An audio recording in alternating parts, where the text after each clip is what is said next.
Hi there, I'm Paul Mitchell from the Human Enterprise. You may remember last week we talked about the change model, 3 stages of change.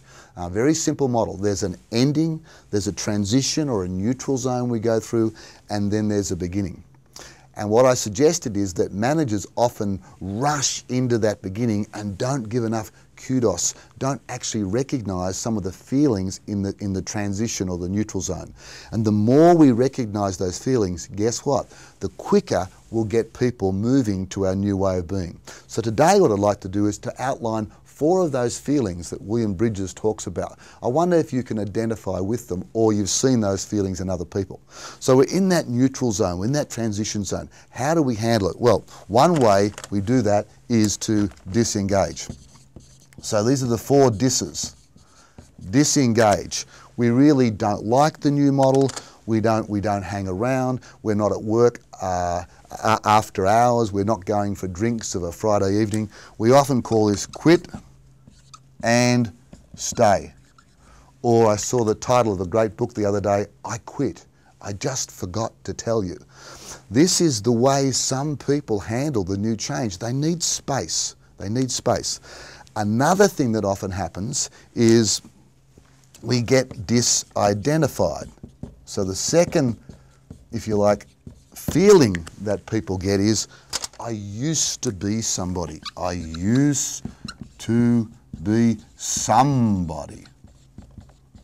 In other words, I was a supervisor before. I knew what I did. I had a badge, I had an office. I used to be somebody. Now in this new thing, I haven't got an office. It's open plan. I used to be somebody.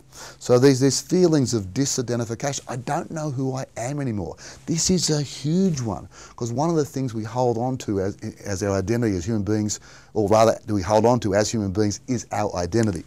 This next one is an interesting one, disorientation. I'm lost.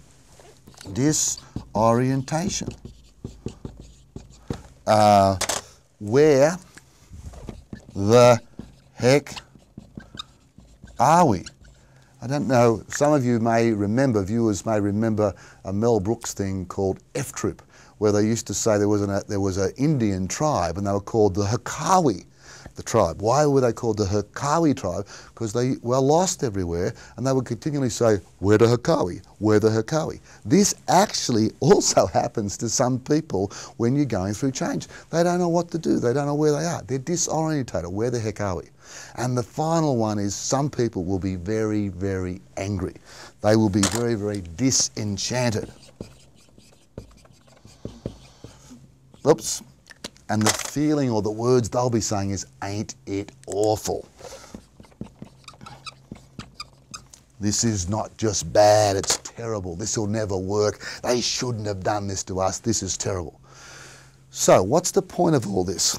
What we're suggesting is that rather than try to push those emotions down and deny those emotions, as a leader, if you are out in front, acknowledge these emotions, work with them. And the more you acknowledge them and work with them, the quicker you'll get to beginnings. Disengagement, confront it. Let people know, hey, you seem to be disengaged. Disidentification, explore where they were before or what they had before and how you can take it into the new world. Disorientation, plan with them the next step. Let them know exactly what's happening. And disenchantment, give them a voice. You know, what I call legitimize the bitch rather than trying to push it down or squash it down. And if you do those 4 things, if you acknowledge the ending, the transition, and the beginning, that's the first thing, the change model, and the 4 other things, acknowledging this disengagement, disidentification, disorientation, and disenchantment, you will find that the change process goes a lot easier, not just from a logical level, but from a heart level. You'll engage people to go from endings to beginnings. I'm Paul Mitchell from the Human Enterprise. Be true to you.